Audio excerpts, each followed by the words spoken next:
Olá, ouvinte! Seja muito bem-vindo e bem-vinda a mais um Petrocast, o podcast do Sindicato dos Petroleiros de São José dos Campos e região. Na última semana, os petroleiros das bases da FNP participaram do 13º Congresso Nacional da Federação e definiram as estratégias de luta e a pauta de reivindicações para o Acordo Coletivo de Trabalho de 2022. Foram 4 dias de debates entre 160 petroleiros, entre delegados e observadores de vários estados do país.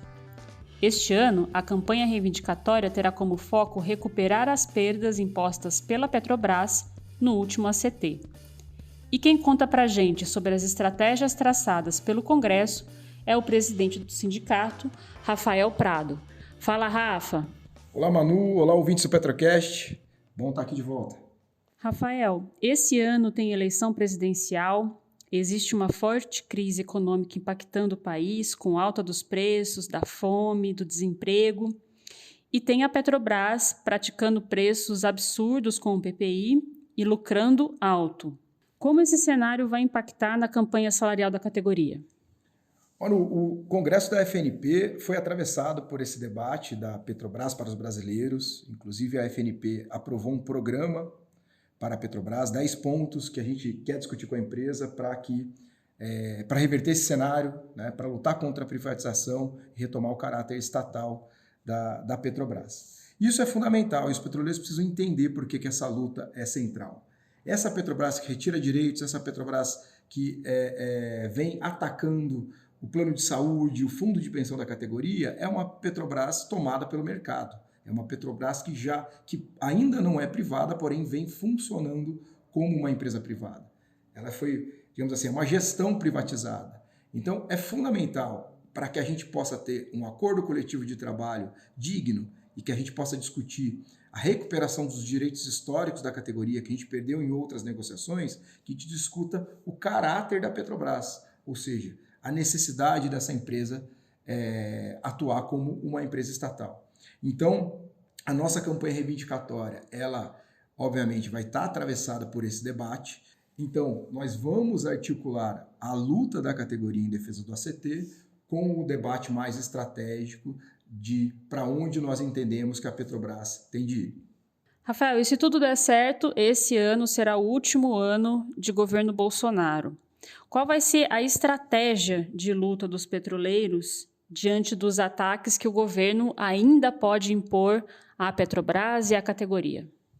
Frente ao desafio de derrotar o governo Bolsonaro, o Congresso da Federação Nacional dos Petroleiros apontou para a necessidade da unidade entre as duas federações, entre todos os sindicatos. É fundamental que a gente consiga, desde o início da campanha reivindicatória, o diálogo entre as duas federações, para que a gente tenha não só a mesa única de negociação, mas também para que a gente tenha um fórum que delibere sobre as lutas da categoria, para que essas lutas sejam com todos os sindicatos e não sejam lutas divididas. Por quê?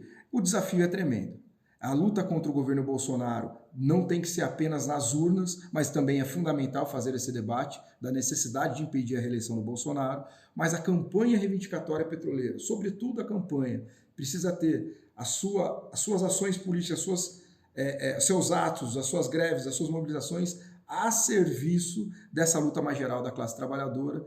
Então, só vamos conseguir isso com a unidade entre as duas federações. Inclusive, durante o Congresso, nós recebemos a Carta dos Petroleiros de Caxias, onde recentemente tivemos uma mudança na direção que apontou para a união entre FNP e FUP e aprovou nas assembleias, os trabalhadores, os petroleiros e petroleiras de Caxias aprovaram na Assembleia uma carta apontando essa necessidade. E ainda bem, a plenária, o Congresso da FNP recebeu bem a carta, digamos assim, subscreveu, né, aquele sentido da luta, o caminho para a unidade FUP e FNP como imperioso para a vitória da categoria no ACT, mas também na luta contra o governo Bolsonaro.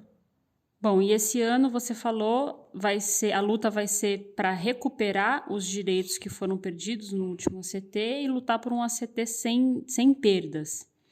A gente, só lembrando aqui alguns ataques, né, do último ACT, teve o aumento da relação de custeio da AMS, teve ataques a Petros, teve congelamento de salário, né? Durante um ano a categoria teve apenas a reposição da inflação, não teve ganhos reais.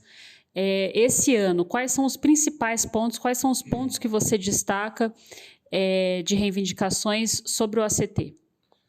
Nós estamos discutindo na pauta, foi uma pauta muito boa, a gente conseguiu uma grande síntese, digamos assim, dentro do Congresso. O sentido é esse, recuperar direitos, apontar para aquilo que a gente, no último período, teve de perda. Então, a gente está discutindo aumento real, discutindo a questão da produtividade da categoria, ficou bem acima da meta da Petrobras. Então, a gente quer a reposição da inflação, mas também quer aumento real.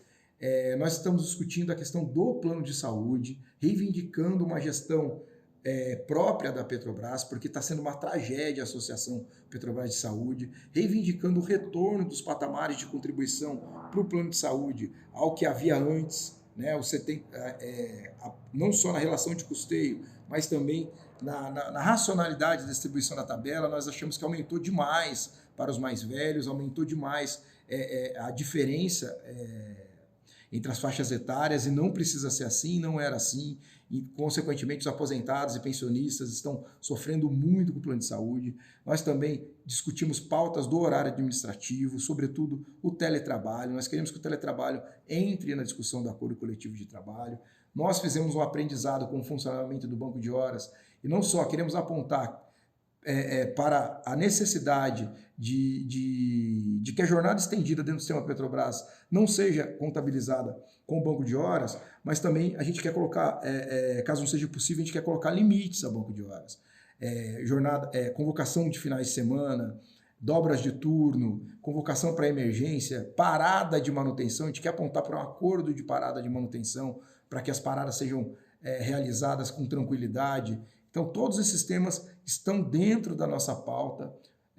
O tema da Petros também, temos cláusulas específicas para que a Petrobras assuma suas dívidas com o Fundo de Pensão dos Petroleiros. Então, essa pauta está a serviço da mobilização e da unidade da categoria.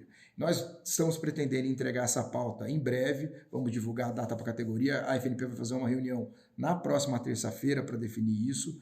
Queremos também apontar para o início da campanha de maneira unificada. Então, nós vamos procurar a FUP para marcar um ato que possa dar início a essa campanha reivindicatória. Simbolicamente, os petroleiros e petroleiras, vamos convocar aposentados, vamos convocar pensionistas, companheiros ativos, um grande ato para que essa seja uma campanha viva, dinâmica, e com a força da categoria a gente possa garantir a recuperação dos direitos da categoria que foram perdidos nos últimos anos e também um reajuste salarial condizente com aquilo que vem acontecendo na companhia.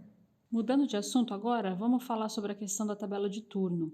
No último dia 3, a Justiça do Trabalho de São José dos Campos extinguiu a ação que estendia o turno de 12 horas na Revap como medida sanitária contra o coronavírus. Extinguiu sem julgar o mérito da ação. Com isso, caiu também a liminar conquistada pelo sindicato, que mantinha o turno de 12 horas na refinaria. Eu queria saber, Rafael, qual a sua avaliação sobre isso e como deve ficar a jornada do turno a partir de agora?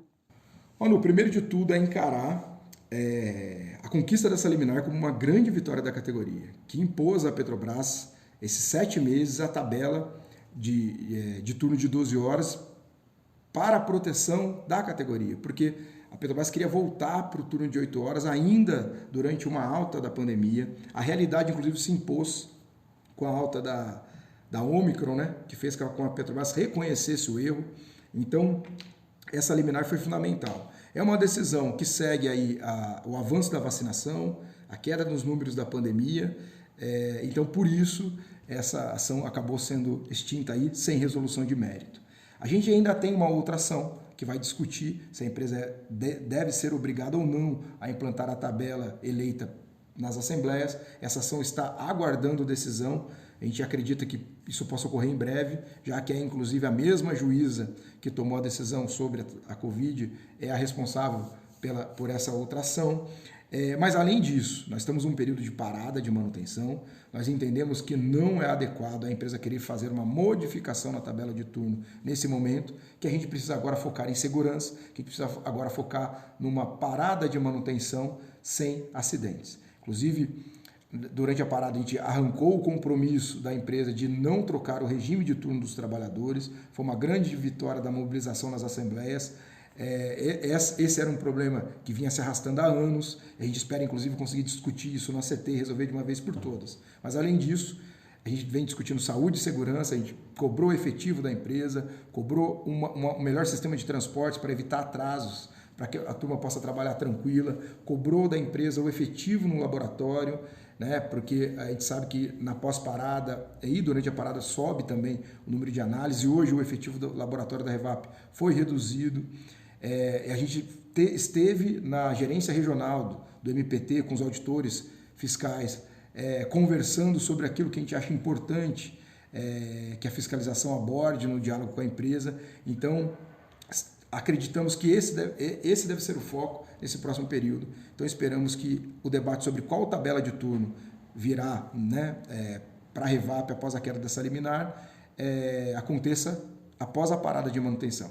Obviamente, qualquer decisão do nosso processo, a gente vai informar e vamos também organizar um diálogo com os trabalhadores para nivelar as informações e a gente poder seguir juntos, já que esse debate já se arrasta por longos anos e desde o início o sindicato teve muita transparência, realizou muitas assembleias e toda a linha vem sendo discutida e aprovada em assembleia, e acreditamos que estamos indo bem e podemos vencer esse jogo da empresa com muita unidade contra a chantagem pela tabela eleita em assembleia.